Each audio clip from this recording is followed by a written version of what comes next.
ወላጅ ቀጥሎ ያ የስጋ ነው የእውቀት አባት የተባለበት ምክንያት እኔም ራሴ 30 ዓመት በላይ እንደሞላኝ ያወቅኩ መምህር ያረጅ የሚባለው ያው መምህርነት ትልቅ ሙያ ነው እንዳልከው ትውልድ ቀራጭ ነው በጎ ተጽዕኖ ማምጪ ነው ካስፈለገም ደግሞ ክፉ ተጽዕኖ ማምጪ ነው አይ ትምህርትን ብቻ ተኩር አንተ ይሄ ነገር ተው ነው ያው በመማር ብቻ ነው እንጀራ የሚገኘው ብሎ ስለሚታሰብ ምንም ውስጥ ያለውን ስኪል ተግባራዊ እንድታደርገው ብዙ አይታመንም ወይ ፍርሃት አለ በወላጆች ዘንድ በማህበረሰቡም ዘንድ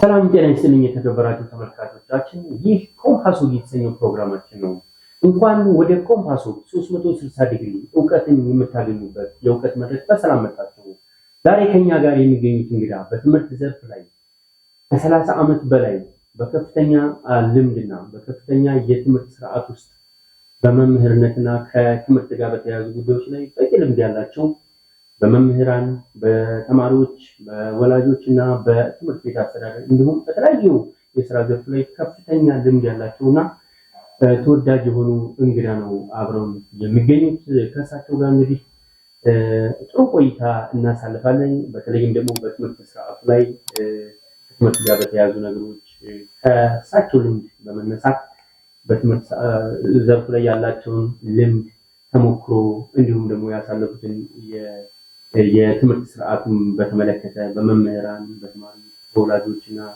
በትምህርት ባለቤቶች ላይ ያላቸውን በቂ ዕውቀት ዛሬ ላይ ያካፍሉናል ብዬ ተስፋ አደርጋለሁ እናንተም እስከ ፕሮግራማችን ፍጻሜ ከኛ ጋር አብራችሁ እንደምትቆዩ ተስፋ አደርጋለሁ ይህን ፕሮግራም እንግዲህ ላይክ ሼር እና ሰብስክራይብ በማድረግ አጋርነታችሁን እንድታሳዩን በዚሁ አጋጣሚ ለመጠቆም እፈልጋለሁ እንግዲህ ከእንግዲህ ጋር ጥሩ ቆይታ ይኖራል እስከ ፕሮግራማችን ፍጻሜ አብራችሁን ቆዩ እንግዲህ እንኳን በሰላም መጡ እንኳን በሰላም ቆያችሁኝ አንተ ልበል አንተ ይሻላል ያው አስተማሪ የትምህርት የቀለም አባት ስለሚባል አባት ደግሞ ብዙ ጊዜ አንተ አይባልም ነው አይደል ከአክብሮት ጋር አንተ ብትለኝ ደስ ይለኛል አመሰግናለሁ መምህር ኤልያስ እሺ ለተመልካቾች በተወሰነ መልኩ እኔ ለማስተዋወቅ ሞክሬያለሁ እሺ እንደው አንተ ደግሞ አጠቃላይ ስለራስህም ስለትምህርቱም ስላሳለፍከው ነገር አጠር ያለች ለተመልካቾች ራስህን ሲያስተዋውቁ እንግዲህ ያው ስሜን እንደጠቀስከው ነው መምህር ኤልያስ ሚካኤል እባላለሁ በማስተማሩ ዘርፍ ላይ 30 ዓመት በላይ አስተምሬያለሁ ወደዚህ ዘርፍ ስመጣም በግድ ሳይሆን ደስ ብሎኝ ነው የመጣሁት መምህርነት የተከበረ ሙያ እንደሆነ ድሮም አውቃለሁ ከአስተማሪዎቼም ያደረብኝ በጎ ተጽዕኖ አለ ምንም እንኳን ከመምህርነት ጎን ለጎን የሆነ ነገር ባስብም ግን መምህርነት ደስ የሚል የሚከበር ሙያ የሚወደድ ሙያ እንደሆነ በመገንዘብ ነው ደስ ብሎኝ ወደ መምህርነት የመጣሁት በጣም ደስ ይላል መምህርነት ሲባል የመጀመሪያው ጥያቄ የሚመጣው ተማሪም እንግዲህ መምህርነት ሲባል መምህር አለ ተማሪ አለ ወላጅ አለ ትምህርት ቤት አለ የዕውቀት አባት ይባላል አዎ የዕውቀት አባት ይባላል እውነት ነው መምህር ሲባል የዕውቀት አባት ይባላል እውነት ነው ወላጅ ቀጥሎ ሁለተኛው አባት ያ የስጋ ነው የዕውቀት አባት የተባለበት ምክንያት ይመስለኛል እውነት ነው መምህር ነውና መምህር ነው እንዴው እንደ በዝርዝር ወደፊት በደንብ እንወያይበታለን ያለው ነገር 30 ዓመት ረጅም ጊዜ ነው አዎ በማስተማር ረጅም ጊዜ ነው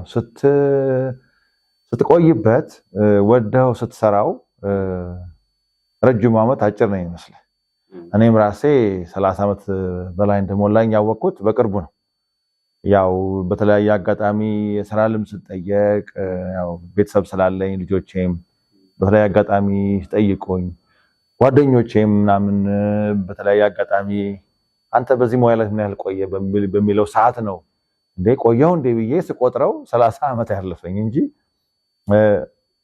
30 ዓመት እንኳን እንደሞላኝ በፍጹም አስቤ አላውቅም ደግሞ አይ አትመስልም እኮ እውነት ለመናገር አልመስልም 30 ዓመት አሁን እንደው ከዚህ ካሜራ ጀርባ እያወራ ነበር አይደል እና 30 ዓመት ምናምን ያው ስትለኝ በጣም መምህር ያረጅ የሚባለው ያው ብዙዎች ነው እንደዛ የሚሉኝ በነገራችን ላይ ብዙዎች እንደዛ ስቲል ግሪን ያንግ ነው ይሉኛል እግዚአብሔር ይመስገን ደህና ነኝ በጣም ራሴን ሳየው ደግሞ ለራሴም ሰው ደግሞ አንተ ትርጉም አለ አረጀው የሚለው ቃል ወይንም እድሜ ገፋ ብሎ የሚል ቃል ከኔ አፍ አይወጣም ለአእምሮዬም ለራሴም ለሰውም ነግረው ገና ነኝ በጣም ገና ነኝ ገና ምን ሰራሁና አላለሁ እውነት ለመናገር ይሄንን ለማለት ሳይሆን ሁሉ ጊዜ ለአእምሮዬ የመመገበው ምግብ ነው ይሄ ደግሞ በጎ ተጽዕኖ ያመጣል ለጤንነትህ ላይ በሚታየው ፊትህ ላይ በጎ ተጽዕኖ ያመጣል ደግሞ አንድን ስራ ስትሰራ ሙያውን ስትወደውና ስትሰራው አንድ አይደለም መምህርነት ቀላል ሙያ አይደለም በጣም ከባድ ሙያ ነው ምንም እንኳን በህብረተሰብና ምናልባት በመንግስት ዘንድ ያለው ያለው ዋጋ ዝቅተኛ ሆኖ ቢታየኝም መምህርነት ትልቅ ሙያ ነው እንዳልከው ትውልድ ቀራጭ ነው በጎ ተጽዕኖ ማምጪ ነው ካስፈለገም ደግሞ ክፉ ተጽዕኖ ማምጪ ነው ስለዚህ መምህርነት በጣም የከበረ ሙያ ነው እና እኔ ብዙ ጊዜ ይሄንን ሙያ ውስጥ ቆይ ይሄ ሁሉ አመታት ደስ ብሎኝ ነው የቆየሁት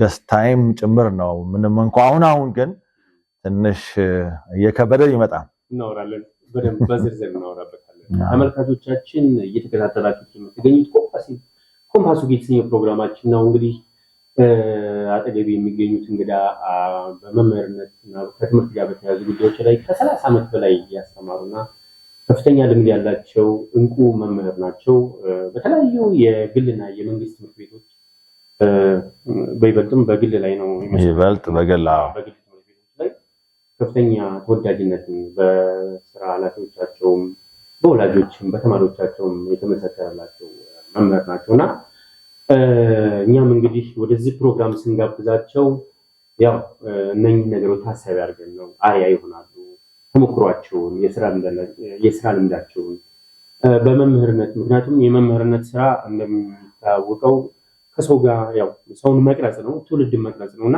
ከዛ ጋር የሚያያዙ ነገሮችን እንግዲህ ዛሬ በጣም ጥሩ ገጠመኞች ይኖራሉ እንግዲህ 30 ዓመት ማለት በጣም ቀላል ጊዜ አይደለም እውነት ለመናገር ያን ወጣት ጎልማሳ እድሜ ማለት ነው በዚህ ጊዜ ውስጥ ደግሞ ትውልድን መቅረጽ ትልቅ ነገር ነውና ያሳለፉትን የ30 ዓመት ከመጀመሪያው ጀምሮ የመጀመሪያው ፔሪድ አለችና ከመሷ ጀምሮ የመጀመሪያቸው ከተያዘበት እስካሁን ድረስ ያለውን የትምህርት ህይወት ከተማሪ አንፃር ከመምህር አንፃር ምክንያቱም ትምህርት ሲባል ወይም መምህር ሲባል ሀገር ማለት ነው ዕውቀት ነው ምክንያቱም ሀገር የምትመራው በዕውቀት ነው በደም ነፍስ አይደለምና እነኚህ ነገሮች እንግዲህ በዝርዝር እናያለን ያልተነገሩ አዳዲስ ነገሮችንም በዛው እንወያያለን እንመካከራለን እንግዲህ እናንተም ይህንን ፕሮግራም እስከመጨረሻው እንደምትከታተሉ ተስፋ አደርጋለሁ ላይክ ሼር ሰብስክራይብ መደረግን አይረሳ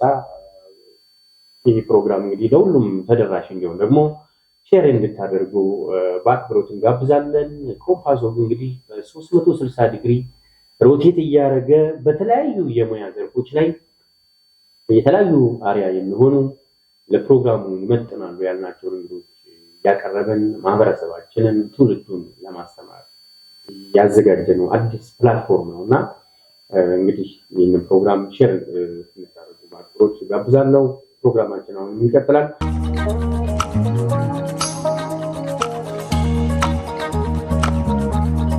እንግዲህ መምህር ኤልያስ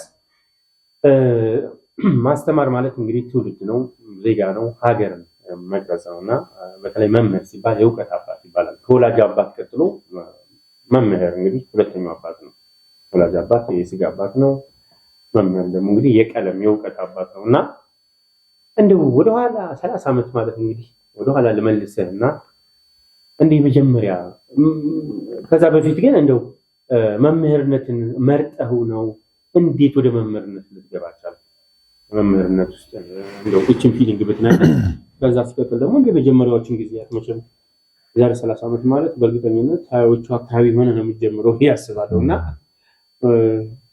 እንደ ያን ጊዜ ሲከዋላ ወደኋላ ልመልስና እሺ አስተውሰን እሺ ያው ልጆች ሆነን አባታችንም ባለው አቅሙ የግል ትምህርት ቤት ነው ያስተማረን። ከዛ በኋላ ከአባታችን ህልፈት በኋላ የተወሰነ ዓመት በመንግስት ትምህርት ቤት አሳልፌያለሁ። ከዛ ተመልሼ ወደ ግል ነው የመጣሁትና በግል ትምህርት ቤት ነው የጨረስኩት። እዛ ስንማር ግን በጣም በጎ ተጽዕኖ ያሳድሩብን መምህራን አሉ። ትምህርት እንድንወድ፣ ታላላቆቻችንን እንድናከብር፣ ቁም ነገረኛ እንድንሆን፣ ለወደፊቱ አገር ተረካቢዎች እንደምንሆን እየነገሩን በመልካም ስነ ምግባር እየቀረጹን ያደግነው እና አንዳንድ ጊዜ የመምህርን ሙያ እንድትወደው የሚያደርግ በጎ ተጽዕኖ አሳድረውብናል እውነት ለመናገር እና በልቤ ሳድግ መምህርም ሆናለሁ አስተማሪ በሆን ለብዙዎች ያለኝን ዕውቀት አስተላልፋለሁ የሚል ነገር ልጅነት ውስጥ ነበረኝ። ያደኩም ስመጣ በዚህ ሙያ በሰማራም ቆንጆ ነው ላለው at the same time ሌላም ደግሞ ሙያ በውስጤ ነበረ። ሙያ ነገር ወዳለሁ። አሁን ይሄ ቮኬሽናል ነገር ወዳለሁ። አሁን የእንጨት ስራ፣ የብረት ስራ፣ ቅርጻ ቅርጽ፣ ኤሌክትሮኒክስ፣ ኤሌክትሪክ ስራዎች አሁን ወዳለሁና ወደዛም እንድገባ ተመርጬ ነበረ። ያንን ትቼ ነው እንደገና ተመልሼ ወደ አካዳሚክስ የመጣሁትና በቤታችንም ደግሞ አባታችን ባለሙያ ነው። በጣም ታዋቂ ባለሙያ ነው። በተሰማራበት አክቹአሊ ብዙ ሙያዎችን አልፏል። ያው በኃይለ ሥላሴ ጊዜ የተለያዩ ሙያዎች ነበሩት፣ በደርግም ጊዜ የተለያዩ ሙያዎች ነበሩትና በመጨረሻ አካባቢ የሚሰራበት የውሃ ክፍል መስሪያ ቤት ዋና ልማት ወይ ዋና ፍሳሽ እዛ ነበር የሚሰራውና የአንድ ትልቅ ከተማ የውሃው ክፍል ዋና አስተዳዳሪና ቴክኒሻን ሆኖ ለብዙ ዓመት ህዝብን አገልግሏል። እዛ ያገለገለ ነው እንግዲህ በአጋጠመው ህመም የህይወቱ ያለፈው እና ለህዝብ እውነት ለመናገር ለአንድ ከተማ ውሃ ማግኘት ራሱንና ቤተሰቡን የሰዋ ነው አባቴ። እውነት ለመናገር በጣም ሌት ተቀን የሚሰራው በጣም ትጉ ሰራተኛ ነው።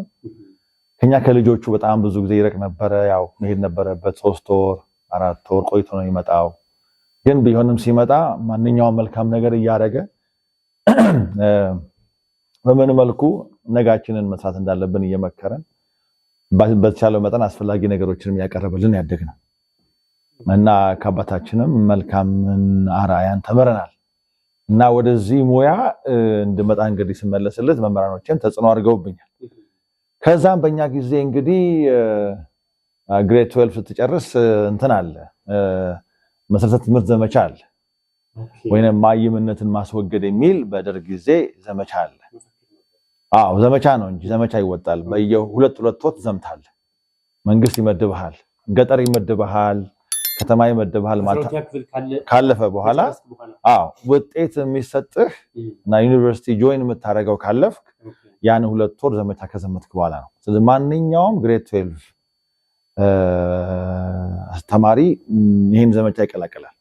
አለዛ የማትሪክ ውጤቱ አይሰጠውም። ግዴታ ነው፣ በቃ ግዴታ ነው። እና ይሄን ግዴታ ስንወጣ ግን ሀዘን አልነበረበትም። በአብዛኛው ታላላቆቼም ሄደዋል፣ እኔም ሄጃለሁ። ግን እኔ በአጋጣሚ የደረሰኝ ከተማ ውስጥ ነው፣ ግን ራቅ ወዳለ ከተማ ውስጥ ነው፣ ግን ራቅ ወዳለ ቀበሌ ነው። እና ደስ ብሎኝ ነው። እንዳውም በቃ እዛ ሳስተምር ወጣትነት አለ አይደለም፣ ፍላጎቱ አለ እና በእድሜ ትልቅ የሆኑ ሰዎች ይመጣሉ፣ ወጣቶች ይመጣሉ፣ ጎልማሶች ይመጣሉና እነሱን በአንድ ክፍል ሰብስበን ነው የምናስተምረው እና 2 ወራን አስተምሬያለሁና በቃ ሳስተምር እውነት ለመናገር ብዙ ወጣቶች ታላላቆች የነበሩ እናቶች ነበሩ፣ በጣም ያረጁ ባይሆኑ እና በእናቴ እድሜ ነበሩ። በዛን ጊዜ እናቴ የነበረባት እድሜ ያለና በዛ ጊዜ ነበሩ። ቀደስ ብሏቸው የኔን የማስተማር ፔሪየድ አንድም ቀን ሚስ አያደርጉም ነበር እና በዛም ነገር የማስተማር ፍላጎቴ ይጨመረ። እነሱንም ሳይ ደስ ፊታቸው ላይ የማየውን ፈገግታ የሆነ ነገር እንደተገነዘቡ እንዳወቁ ሳይ በቃ ማስተማር ለካ ጥሩ ሙያ ነው እያልኩ ውስጤ ሞራል ተገነባና በዚህ ሙያ እንድቀጥል የሆነው አንዱ ነገር ነው። እንግዲህ ሌላም ከአስተማሪዎች በጎ ተጽዕኖ አንጻር ብቻ ሳይሆን እቺኛውን የመጀመሪያዋን የማስተማር ነገር ያገኘኋት እዛ ነው። ከዛ ደግሞ ስትማር ደግሞ ዩኒቨርሲቲ ደግሞ ስትማር ወጥ ፕራክቲስ አለ ቲቺንግ ፕራክቲስ ይባላልና ያንን አንድ ኮርስ አለው ሄድ ታስተምራለህ ሜቶዶሎጂ አለው እሱን ታውቃለህ ብዬ አስባለሁ። በዛ አቅጣጫ ማስተማርን ትገመገማለህና በዛ አቅጣጫ ክፍል ውስጥም ሆነ ሪል ሲቹዌሽን ሃይ ስኩል ሄደን አስተምረናል እና በጣም ደስ ብሎኝ ያስተማርኩት እንደውም ብዙዎች ልምድ አለ ወይስ ቅባል ድረስ የደረስኩት እንግዲህ እኔ ገና ተመራቂ ነኝ ገና የተፈተንኩ ነው ግን ከልቤ ሳረገው ስለነበር ይመስለኛል ጥሩ አይነት የማስተማር ሁኔታ ተንጸባርቋልና በዛም ጥሩ ውጤት ነው ያመጣሁት እና ከዛ በኋላ ነው እንግዲህ የመምህርነት ሙያውን የቀጠልኩበት። የተመረቅኩትም በአዲስ አበባ ዩኒቨርሲቲ ስር ነበረ ባህር ዳር ፔዳጎጂካል ሳይንስ ኮሌጅ ይባላል። ኦኬ የመጀመሪያ ዲግሪ እና የመጀመሪያው እና ምንድነው ራሱ መምህር አፍላቂ ተቋም ኦኬ መምህር አፍላቂ ነውና እዛ ስትገባ መምህር እንደምትሆን አምነህበት ነው የምትገባው የግድ ነው እና አትሞስፌሩ መምህር ነው እና እዛም ባለ ቆይታዬ ጥሩ ጊዜ ነበረኝ። በስፖርቱም ባይ ዘ ዌይ ጥሩ ዕውቀት አለኝ በጣም አትሌቲክስ ውስጥ እና የቅርጫት ኳስ ውስጥ በጣም ሳተፋለሁ። የኮሌጁም ተጫዋች ነበርኩኝ። ከወጣሁም በኋላ በማስተማሩ ዓለም ስኖርም በእነዚህ የስፖርት ሙያዎችም ተሳታፊ ነበርኩ እና ስፖርተኛም ነበርኩ at the same time አትሌቲክስ ላይ በጣም ጎበዝ ነኝ። ቅርጫት ኳስና ቮሊቦል ላይ እንደዚህ በጣም ጎበዝ ነኝ። ቴብል ቴኒስ ላይ በጣም ጎበዝ ነኝ። በሩጫ በገፋበት ቆንጆ ነበር። አዎ በጣም ሮጥ ነበርና ያው እንግዲህ በእኛ ጊዜ በርታ ይሄ ሙያ ነው ምናምን የሚል ብዙ የለም። ሰፊም አልነበረም። አይ ትምህርት ነው ያተኩር አንተ ይሄ ነገር ተው ነው ያው በመማር ብቻ ነው እንጀራ የሚገኘው ብሎ ስለሚታሰብ ምንም ውስጥ ያለውን ስኪል ተግባራዊ እንድታደርገው ብዙ አይታመንም ወይ ፍርሃት አለ በወላጆች ዘንድ በማህበረሰቡም ዘንድ። ስለዚህ በቃ በማስተማሩ ወደ ቀለሙ ገባው። ቅድም እንዳልኩ ጎን ለጎን ይሄ የሙያዊው ፍላጎት ነበረኝ። አሁን ድሮ ተግባር ስትገባ በደረጃ ነው የምትገባው ማለት ራንክ ተማሪ መሆን አለበት። ከ1 እስከ 10 የወጡ ተማሪዎች ናቸው ኦፖርቹኒቲ የሚሰጣቸው እንጂ ማንኛውም ተማሪ እንዲገባ አይደረግም ነበር። የኔም ራንክ እዛ ውስጥ ነው እና ተመርጬ እዛ እንደገባ ሆነ። ግን እኔ ግን ተመልሼ ወደ ቀለሙ ነው ተመለስኩት። እንዴት ነው አትገባም ወይ ሲባል ስሜ ሁሉ እዛ ሄዶ ሬጅስትራር ክሩ ተብዬ ሲባል አይ ከግሬድ 11 ጀምሮ ነው እዛ የምትሄደው። አይ እንዴት ነው እዛ አሁን ባለሙያ ልሆን ነው እንግዲህ ወይ ኤሌክትሪክ ጠጋኝ ወይ መኪና ምናምን ጠጋኝ ልትሆን ነው የሚለው ነገር በወደውም ግን ወደዚህኛው የሚያዋጣ መሰለኝ። ያው ምክርም አላገኘው እና አይ በቃ እኔ በዚህኛው ልቀጥል ብዬ ነው ከዛ በናቹራል ሳይንሱ ስትሪም ቀጥዬ ወደዛ። ኦኬ መጀመሪያ ናቹራል ሳይንስ ነበር የገባው? አዎ ግሬድ 11 ስትገባ ናቹራል ሳይንስ፣ ሶሻል ሳይንስ እና ቮኬሽናል ሳይንስ አለ። እንደ አሁኑ ለምሳሌ ፕሪፓራቶሪ 11 እና በኋላ በኢህአዴግ አመራር ዘመን ተቀየረ። አሁን ደግሞ ተመልሶ ወደዛም እየመጣ ነው ወደ ድሮ። መጀመሪያ ምን ነበር ያጠናው ማለት ነው? ናቹራል አሁን ምንድነው እስከ ግሬድ 10 ማንኛውም ትምህርት ማርና በእኛ ጊዜ አሁን ግሬድ 10 ውድ ወርክ፣ ሜታል ወርክ፣ ሆም ኢኮኖሚክስ እነዚህ የእርሻ ስራ ምናምን አላቸው ሰብጀክት። ለምን ተማሪውን ሁለገብ ዕውቀት እንዲኖረውና ምናልባት በውስጡ ያለውን ተፈጥሯዊ ዕውቀት ወይም ታለንት ተግባራዊ የሚያደርግበትና የነገውን አቅጣጫ እንዲይዝ የሚያደርግ ትምህርቶች ነበሩ እና በውድ ወርክ ለምሳሌ ተሳትፌያለሁ እና በዛ በተማሪ ሆኜ ወንበር መክተፊያዎች ሁሉ ሰርተናል እና አንዳንዱ በዛ የገፋበት አለ። አንዳንዱ ኤሌክትሪክስ በጣም ጎበዝ ነው በዛ የገፋበት አለ። አንዳንዱ በየዳ ላይ በብረት ላይ ጎበዝ ይሆናል። አሁን የኔ ጓደኞች ሴም ክላስ የነበረን ወደዛ የተቀላቀሉ ሰዎች እኔ በአካዳሚክሱ በናቹራል ሳይንስ ቀጥል እነሱ ደግሞ በዛ ሄደው ተመርቀው ከኔ በፊት ስራ ይዘዋሉ እና ወዲያው ነው ልክ ስትጨርስ ነው ገና ሳትጨርስ ትላልቅ ድርጅቶች መጥተው ይሄን ፈልጋለን ብለው ነው የሚወስዱ። ወደ ዘ ሞመንት እንደጨረስክ ነው የምትወሰደው። በጣም ተፈላጊ ነው እና በጊዜው እኔ ወደዚህ ነው የመጣሁትና ያው እንግዲህ ይሄ ግን በጣም ወደው ነው ኦፍ ኮርስ ይመስለኛል። ለዛም ይመስለኛል አሁን ብዙ ጊዜ አይተህ ከሆነ አሁን በተለይ በአሁኑ ሰዓት ያለው ያው በኋላ እንመጣበታለን አጠቃላይ የመምህር በሶሳይቲ ውስጥ ያለው ተቀባይነት እንዴት ነው ድሮና አሁን የሚለው ነገር በደንብ በዝርዝር እናየዋለን።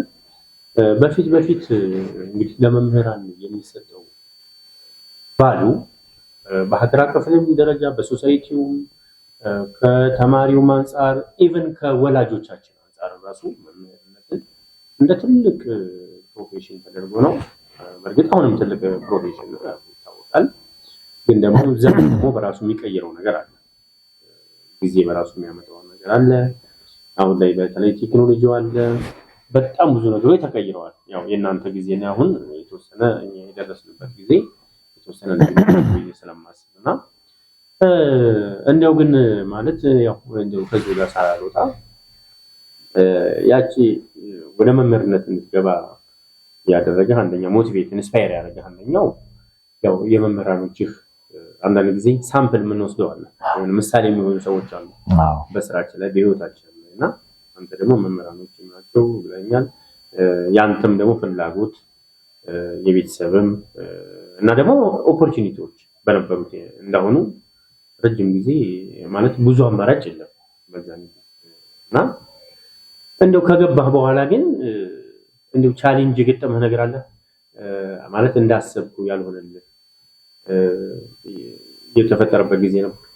አዎ ቻሌንጅ ይኖራል። በማንኛውም ሴክተር ቻሌንጅ አለ። በእኛ ዘመን እኔ በጨረስኩበት ጊዜ እንዳልኩህ ስትጨርስ መንግስት ነው የሚመድብህ ወዲያው እና እኔ ከጨረስን በኋላ ወዲያው ነው እጣ ታወጣለህ። ክፍለ ሀገር ይባላል አሁን ክልሎች እንደሚባለው በዛን ጊዜ ክፍለ ሀገር ነው የሚባለው ታወጣለህ። ከዛ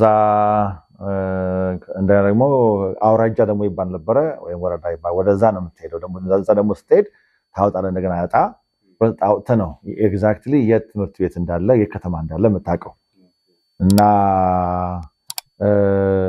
ያው ስትመረቅ የት ነው የሚደርስህ የሚል ፍርሃትም አለ። ወደማላውቀው ልሄድ ነው ወይ አሁን ከተማ አድገህ የት ነው መደበ ይሆን ብዙ ፍርሃት አለ። ምክንያቱም ከተወለድክበት ካደግክበት ቀይ ስትወጣ ያው አዳዲስ ነገር ልትለምድ ነው። ቋንቋም አለ በዚህ ላይ ፍርሃት አለ። ፍርሃቱም አንድ ቻሌንጅ ነበር በጊዜው ግን ይሄን ያህል በጣም ባያስፈራም አለ እና እኔ ሳወጣ ያው ሲዳሞ ነው የሚባለው ያኔ ሲዳሞ ሲባል ያው ብዙ ወሲዳሞ ስር አለ። ሲዳሞ ክልል ሲባል ያው ከሐዋሳ ጀምረ ይርጋ ጨፌ አሁን በአሁኑ ጊዜ እንግዲህ ደቡብ ክልል አለ ኦሮሚያ ተብሎ ራስን ሁሉ ያጠቃልል ነበርና ወዲያው ግን በተመረቁበትና ስራ በጀመርኩበት ማግስት የመንግስት ለውጥ ሆነ። አዎ ግን በዛን የቀጠለው የተወሰነ ያው መንግስት ለውጥ ሆነ ጊዜ እስከሚያስተካክል በክልል ነገሮችን እስከሚመድብ ድረስ በዛው ሐሳቤ ነው የቀጠለውና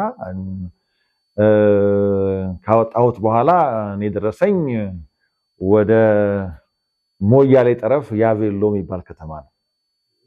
እዛ አንድ ብቸኛ ሃይ ስኩል አለ።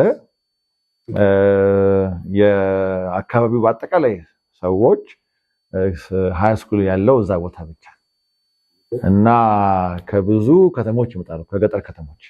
ሞያሌ ራሱ እንግዲህ የኬንያና የኢትዮጵያ ድንበር ነው። የድንበር ከተሞች ናቸው። ኢትዮጵያ ሞያሌ ይባላል፣ የኬንያ ሞያሌ አለና ከዛ ሁሉ ወደ ሃይ ስኩል ማርተኛ ጋር መጥተው ነው። ከዙሪያ ደግሞ እንደገና ሀገረ ማርያም እንደገና ሌሎች ተልተሌ ምናምን ከተሞች አሉ ትናንሽ እና ከዛ ሁሉ መጥተው ይማሩት ሃይ ስኩል እዛ ነው እና እዛ የተመደብኩት የመጀመሪያ ማስተማር የጀመሩት እዛ ነው እና አዎ ቀጭን ነበርኩ እንግዲህ በጣም ቀጭን ነኝ። በስንት ዓመት ጀመርክ ማለት ነው? 20 እንግዲህ እዚህ ጋር ቁጥር ላይ 22 አካባቢ 22 ዓመቴ አካባቢ ይሆነኛል። 22 በጣም ገርሞታል። አዎ 22 ሞልቶኛል። ብቻ ወደ 22 ይሆነኛል እዛ አካባቢ ነው። እና የሚገርም ነገር እዛ ስመደብ ለመጀመሪያ ጊዜ ከኛ ቤተሰብ ሩቆ የሄደው እኔ ነኝ የመጀመሪያው። በቃ ሐዋሳን የሚያውቀው በስም ነው እኛ የምናውቀው ከኛ ቤተሰብ። አሁን አዲስ አበባ፣ ደብረ ዘይት፣ ናዝሬት ምናምን ነው እና ምስራቁን ነው የምናውቀው በደንብ። እና ስሙን ራሱ ያውቁት ከኔ ነው። የት ነው እባክህ? ሐዋሳ አልፎ ምንድን ነው አንድ ዲላ ምናምን ይባላል። እሺ ከዛስ አንድ ደግሞ ሀገረማ ከዛ ያቬሎ ይባላል። ያቬሎ አዎ ያቬሎ የሚባለው አዎ ያቬሎ ስሙ ያቬሎ ነው የሚባለው። ታሪካው ስሰማ እንትን ያን ጣሊያን እዛ የሆነ እንትን አድርጎ ነበረ ቤዝ ነገር አድርጎ ነበርና ስሟን ያቬሎ ነው ያላት።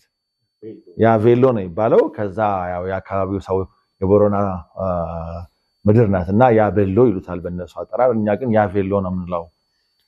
እና እንዴ ቆንጆ ስም ነው ግን ደስ ይላል አልኳቸው። ከዛ ግን ወደ ሞያሌ ደግሞ 100 ኪሎ ሜትር ነው 200 ኪሎ ሜትር ታገኘዋለህ። እና እዛ ተመደብኩ። መብራት የለም፣ ውሃ በሳምንት አንድ ቀን 2 ቀን የሚመጣው፣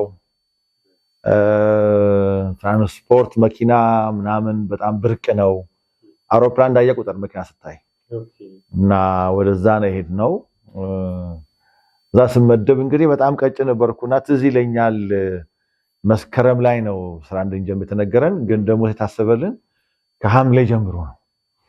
መምህር እንዳልኩ ወዲያው ነው የሚቀበሉ። በዛም በቮኬሽናል ዓለም በቀጥል ወዲያው ነው የሚቀበሉ እና 336 ብር ነበር ደሞዛችን የመጀመሪያው። በጣም እና ተቆራርጦ 280 ብር ነው እጃችን የሚገባው። በነገር ላይ በወቅቱ እኮ ትልቅ ነው በጣም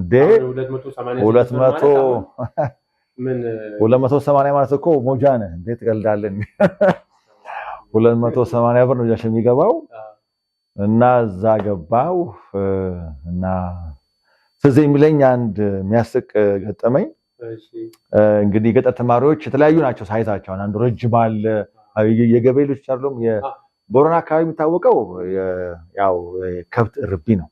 የቦረና ከብት ሲባል ቦረና በዛም ትልቅ የከብት እርባታ ያለበት ነውና ሀብት የሚመዘነው በከብት ነው እዛ አካባቢ። እና ግን በጣም የምወደውና ማከበረው ማህበረሰብ ነው ቦረና። የቦረና ኦሮሞ ወይ ቦረና ትውልድ እኔ በጣም የምወደውና ማከበረው ማህበረሰብ ነው። 7 ዓመት ተሰራሁበት። 7 ዓመት ቆይቻለሁና እጅግ ትዝ የሚለኝ ከሰራሁባቸውና ከመወዳቸው አንዱ እዛ ነው። እዛ ሳስተምር ልክ ስመደብ መስከረም ላይ ትምህርት ቤቱ የራሱ እንትን አለው እርሻ ነገር አለውና መስከረም አካባቢ ይታጨዳል እና መምህራን አንድ ላይ ከተማሪዎችን አሰማርተው ያጭዳሉ። እኔ እንዳልኩ ቀጭን ነኝ፣ ቀይ ነኝ እና አሁን እንኳን ጥቁሬ ነው። ያኔ በጣም ቀይ ነው። ኢቫን አንዳንዶቹ ቀዮ ነው የሚሉኝ። እኔ ቀዮ ነው ሰው አላውቅም። አንድ ቀን ቀይ፣ ጥቁር፣ ሰማያዊ፣ ቢጫ ያሉን አላውቅም። እኔ እንደዚህ ነገር በፍጹም አሁን ውስጥ የለም። በነገራችን ላይ በእኛ ዘመን ኢቨን አሁን እንዳለው የብሔር ክፍፍል አታይም።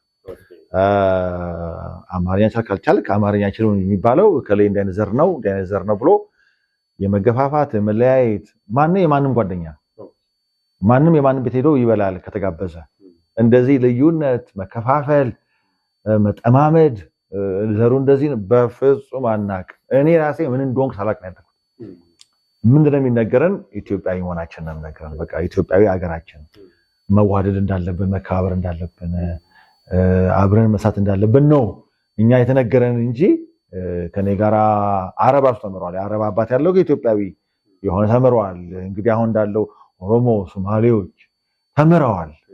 አማራ፣ ጉራጌ ተምረዋል። ጓደኞች የራሱ አብሮ ክፍሉ ግን አንድ ቀን ጉራጌ ነው አናውቀውም። ይሄንን ጥሪ ለምንድን ነው አለማወቅ? ማወቃው ክፉ ነው ማለት ሳይሆን ይሄ የመለያየቱ ዘረ መቋጠሩ ነገር በፍጹም የለም።